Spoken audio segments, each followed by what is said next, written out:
नमस्कार मित्रांनो. आताच इलेक्शन झालं आणि महायुतीचं नवीन सरकार आलं. त्याचबरोबर नवीन नवीन योजना देखील येत आहेत. त्याच्यामध्येच इन्फॉर्मेशन टेक्नॉलॉजी आणि इलेक्ट्रॉनिक्स याचे अश्विनी वैष्णव यांनीच योजना जाहीर केली. म्हणजे तो एक प्रोजेक्ट आहे, प्रोजेक्ट पॅन कार्ड 2.0. 2.0 प्रोजेक्ट आणण्याचं कारण काय, तर याच्यामध्ये तुमचं जुनं पॅन कार्ड कॅन्सल होणार, म्हणजेच ते पॅन कार्ड तुम्हाला बदलून घ्यावं लागणार नवीन पॅन कार्डमध्ये. ते का करावं लागणार आहे आणि याच्यासाठी काय प्रोसेस असणार. त्याचबरोबर ह्या प्रोजेक्टसाठी सरकारकडून 1400 कोटीपेक्षा जास्त निधी उभारला आहे. एवढा खर्च करून याच्यामधून काय साध्य होणार आहे आणि खरंच हे करणं गरजेचं आहे का, हे कसं आणि कुठं करायचं, या सर्व गोष्टींची माहिती आपण या व्हिडिओतून देणार आहोत. नमस्कार, मी रोहन. स्वागत आहे आपल्या प्रो इन्फोटेकमध्ये.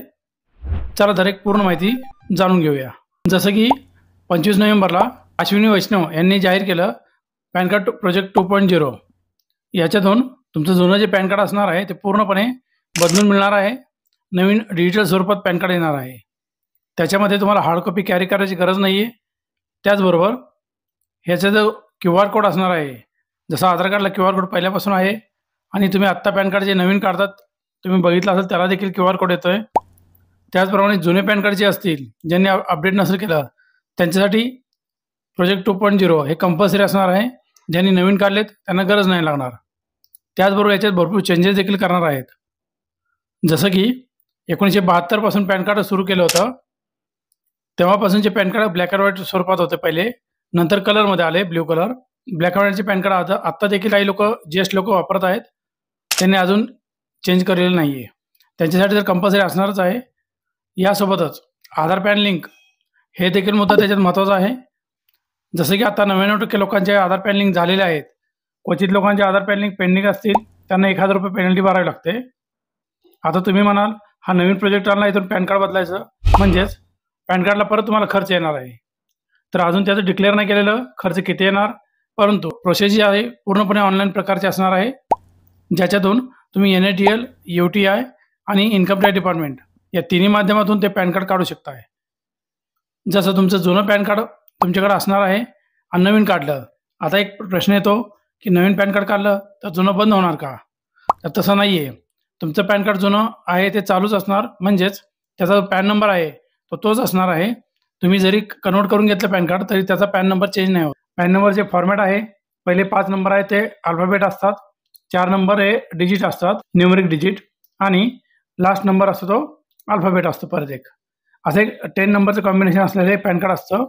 ते रॅन्डमली प्रत्येकाचा वेगळा नंबर असतो. परंतु जे आता कन्वर्ट करणार आहेत 2.0 मध्ये, त्यांचा पॅन नंबर नक्कीच चेंज नाही होणार, फक्त ते डिजिटल स्वरूपात चेंज होईल.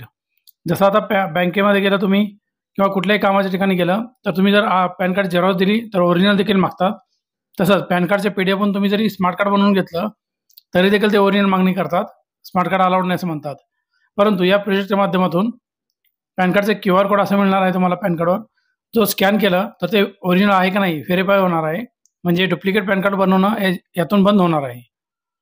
त्याचप्रमाणे याच्यावर जो खर्च करणार आहे 1400 कोटी, एवढा खर्च करून याच्यातून काय साध्य होणार, तर पॅन कार्डमध्ये जे काय फ्रॉड होतात डिजिटल स्वरूपात किंवा बँकेमध्ये लोन घेताना किंवा डबल पॅन कार्ड, भरपूर प्रकारचे फ्रॉड होतात, त्याला कुठेतरी आळा बसणार आहे. अर्थमंत्री आपले निर्मला यांनी गेल्या वर्षी अर्थसंकल्पामध्ये कॉमन बिझनेस आयडेंटिफायर असं एक फॅक्टर आणला होता. त्याचा अर्थ असा आहे की जे बिझनेस करतात त्या सर्वांना एकाच कॉलममध्ये आणून ठेवायचं.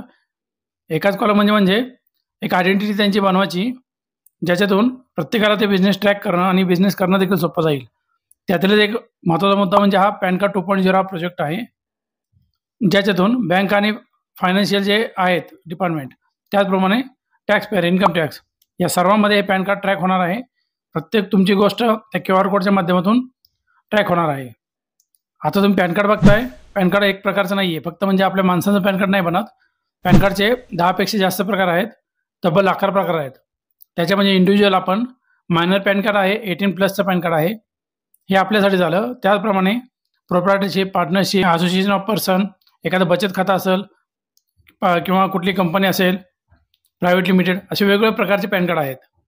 त्यातच हे पॅन कार्ड फक्त भारतीयांसाठी ॲप्लिकेबल नसून हे फॉरेनचे सिटिझन देखील पॅन कार्ड काढू शकतात, ज्याच्यामध्ये तुम्ही भारतीयांसाठी जसं 49A हा फॉर्म भरता नवीन पॅन कार्ड काढण्यासाठी. तो जर फॉरेनचा एखादा सिटिझन असेल त्यांच्यासाठी 49AA हा एक फॉर्म आहे. तो भरून तुम्ही पॅन कार्ड काढू शकता. मागील 2 महिन्याखाली एक नवीन अपडेट आलं होतं पॅन कार्डमध्ये. आधार कार्डचे एनरोलमेंट स्लिपवरून पॅन कार्ड काढत होते. त्याच्यातून काही वेळेस डबल पॅन कार्ड होण्याचा चान्सेस भरपूर होते.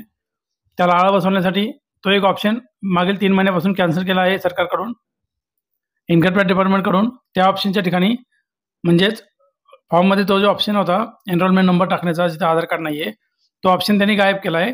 तो कंपल्सरी सिस्टीममध्ये घेणार नाही असं एक मेन्शन केलं होतं. तेव्हापासूनच लहान लहान चेंजेस होत आहेत आणि आता 2.0 हा एक नवीन चेंजेस झाला. याची प्रोसेस कशी असणार आहे? जसं तुम्ही पहिलं पॅन कार्ड काढत होता UTI, NSDL आणि इन्कम टॅक्स या वेगवेगळ्या वेबसाईटवरून, आता 2.0 हा देखील प्रोजेक्ट त्याच्याच अंडर असणार आहे. परंतु याची खात्रीशीर प्रोसेस अजून डिक्लेअर केलेली नाही आहे. फक्त सरकारकडून हे जाहीर केलेलं आहे की हा प्रोजेक्ट आता लवकरच राबवणार आहेत. त्यातून प्रत्येकाला पॅन कार्ड चेंज करावं लागणार आहे. आधार पॅन लिंक केलेलं जे लोक आहेत त्यांना जास्त टेन्शन घ्यायची गरज नाही. आधार पॅन लिंक आहेच. ज्यांचं नसेल त्यांना 1000 एक्स्ट्रा भुर्दंड आहे. तुम्ही म्हणाल की ऑलरेडी आता एवढा खर्च केला पॅन कार्डला, प्रत्येक ठिकाणी 200-300 रुपये 400 रुपये आपण चार्जेस करून पॅन कार्ड आधी काढलं होतं. त्याला आधार पॅन लिंक ज्यांचं नसेल त्यांना 1000 एक्स्ट्रा भुर्दंड आहे. आता याला परत अजून एक्स्ट्रा चार्ज लागणार. काही लोक असं म्हणू शकतात की सरकार काही ना काही योजना काढून सामान्य लोकांकडून पैसा घेत आहे वसूल. सध्या तरी याला कुठला चार्ज नाही आहे असं सरकारकडून जाहीर केलेलं आहे. म्हणजेच 1400 कोटी हा जो काही निधी आहे याच्यासाठी उभारलेला, त्याच्यातून पूर्ण खर्च होणार आहे आणि याची प्रणाली पूर्ण पेपरलेस असणार आहे. याला कुठला फॉर्म भरायची गरज नाही. ऑनलाईन माध्यमातून तुम्ही पॅन कार्ड 2.0चा नवीन पॅन कार्ड घेऊ शकता. तर आपल्या चॅनलवर सध्या एवढीच माहिती आहे. याचा फॉर्म कसा भरायचा किंवा 2.0मध्ये कन्वर्ट कसं करायचं पॅन कार्ड याची माहिती, म्हणजेच तुम्ही जर घरी बसून करू शकत असाल तर नक्कीच तुम्हाला त्याची माहिती देण्यात येईल. म्हणजे तुम्ही कुठं न जाता घरी बसून देखील या तिन्ही वेबसाईटच्या माध्यमातून पॅन कार्ड 2.0 कन्वर्ट करू शकता. जर सरकारने त्याला वेगळा ID दिला, ठराविक सेंटरला तो ऑथॉरिटी दिली स्टार्टिंगला, तसंही तुम्ही करू शकता. त्याची माहिती आपल्या या चॅनलवर लवकरच देण्यात येईल. त्यापूर्वी तुम्ही जर चॅनलवर नवीन असाल तर चॅनलला सबस्क्राईब करा आणि बेल आयकॉन दाबून ठेवा. म्हणजेच याचे नवीन नवीन जे काही व्हिडिओ येतील ते सर्वात आधी तुमच्याजवळ पोहोचतील. जय हिंद, जय महाराष्ट्र.